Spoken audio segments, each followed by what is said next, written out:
So one more beautiful sari అండి. ఇది కూడా మనకి డార్క్ కనకాంబరం కలర్‌లో సాటిన్ ఫ్యాబ్రిక్ అనమాట. అసలు చూడండి శారీ అనేది ఎంత బావుందో.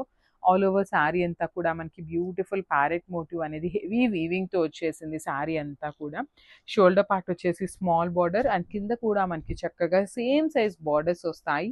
మష్రూ సాటిన్ కాబట్టి కొంచెం ట్రాన్స్‌పరెన్సీ ఉంటుందండి. చాలా లైట్ ట్రాన్స్‌పరెన్సీ అయితే ఉంటుంది. పళ్ళు కూడా మనకి హెవీ పళ్ళు తీసుకొని హైలైట్ చేశారండి. With complete zigzag pattern. Blouse వచ్చేసి ప్లెయిన్ బ్లౌజ్ ఉంటుంది. విత్ హ్యాండ్స్‌కి అగైన్ మనకి శారీలో ఇచ్చిన బార్డర్ అనమాట. So this the complete look.